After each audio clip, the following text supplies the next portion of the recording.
कहते हैं कि man behind the machines are the most important thing, यानी आने वाले वक्त के अंदर इंसानों की लड़ाई में ज़्यादा अहमियत है या फिर होती है, भले ही आप मशीनों से ज़्यादा। अब भारत भी कुछ ऐसे यूएवीज यानी अनआर्म्ड या अनमैन्ड यूएवीज बना रहा है जिनका कॉम्बैट रोल में इस्तेमाल किया जा सकता है। हमारे साथ ग्रुप कैप्टन ठाकुर सर हैं। सर, अगर आज मैं पूछें, क्योंकि कैट को लेकर बहुत कुछ कहा जा रहा है, कॉम्बैट टीमिंग सिस्टम ये आप लोगों का है, क्या कुछ है और इसका फ़ायदा क्या होगा फ्यूचर वॉरफेयर के अंदर? कैट्स प्रोजेक्ट जो है आज HAL ने अनवील किया है। इस पर हम पिछले 2 साल से काम कर रहे हैं, 2.5 साल से काम कर रहे हैं। सो कॉन्सेप्ट है टीमिंग, कॉम्बैट ए टीम सिस्टम। टीमिंग का कॉन्सेप्ट ये है कि जब आप 4 एक साथ हैं तो आप 6 से भी लड़ाई कर सकते हैं। सो टीमिंग का कॉन्सेप्ट यहाँ पर इफेक्टिवली यूज़ किया गया है। मैन्ड अनमैन्ड टीमिंग, एक मैन्ड एयरक्राफ्ट रहेगा, उसके साथ अनमैन्ड एसेट्स रहेंगे। अनमैन्ड एसेट्स सारा रिस्की काम करेंगे, मैन्ड एयरक्राफ्ट इंटेलिजेंस वाला काम करेगा। पर अनमैन्ड एयरक्राफ्ट में ऑटोनॉमी, आर्टिफिशियल इंटेलिजेंस, जो मशीन लर्निंग है वो सब करी गई है इसमें।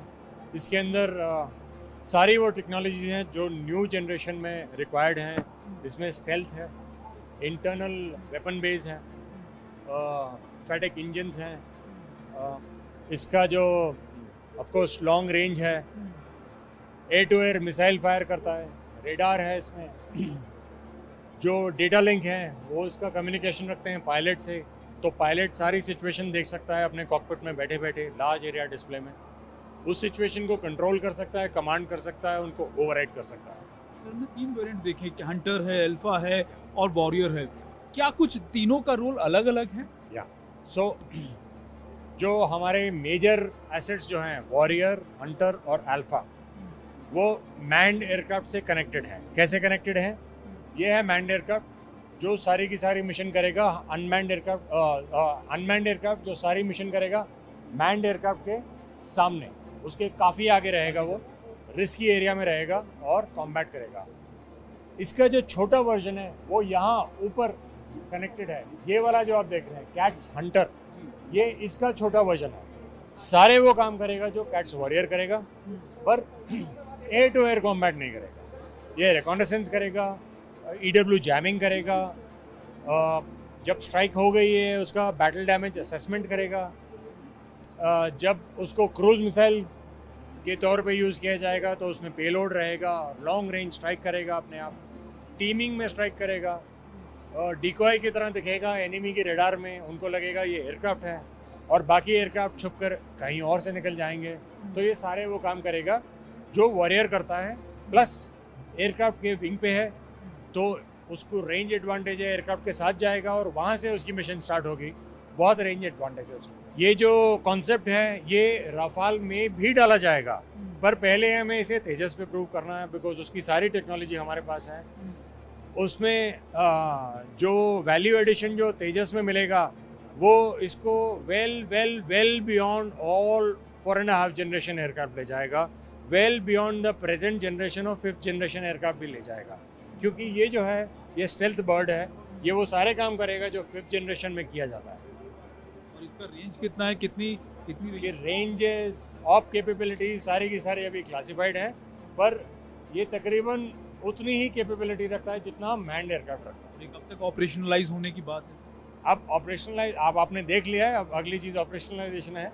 इसके जो स्केल्ड मॉडल्स हैं वो स्ट्रेट अवे स्टार्ट फ्लाइंग कर देंगे।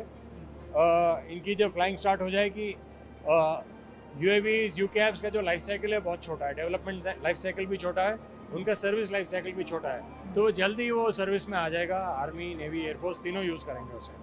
तो आप डेफिनेटली ये बर्ड्स जो हैं इससे हाफ साइज़ की, उनको बहुत ही जल्दी देखेंगे फ्लाई करते हुए और सर्विस में इंडक्ट होते एल्टीट्यूड एरियाज में भी कारगर होंगे। डेफिनेटली उसी के लिए बनाया गया है ये। कितना हाई एल्टीट्यूड में? ये जो हमारे हाईएस्ट पीक है उससे ऊपर रहेगा ये। Thank you sir, thank you very much for all this. मुझे मतलब ग्रुप कैप्टन थे जो हमको बता रहे थे कि आखिरकार क्या कुछ चीज़ें हैं। हम जब बात करते हैं ओमनी रोल की, राफेल को हम इसलिए समझते हैं बेहतर क्योंकि वो ओमनी रोल है, कई काम मिशंस कर सकता है।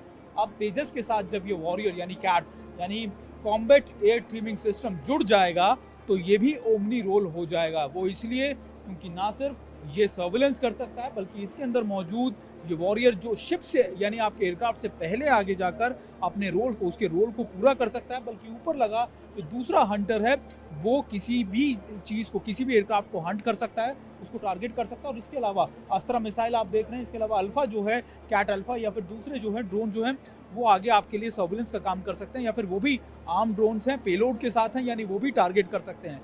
ये इसलिए ज़रूरी क्योंकि फ्यूचर वॉरफेयर के अंदर इन्हीं चीज़ों का इस्तेमाल होना है। जब आपको दुनिया से एक कदम आगे चलना होता है तब आपको अपने जो इन्वेंशंस है या फिर अपनी जो आपके जो एक्सपेरिमेंट्स है वो एक कदम आगे चल के करना होता है।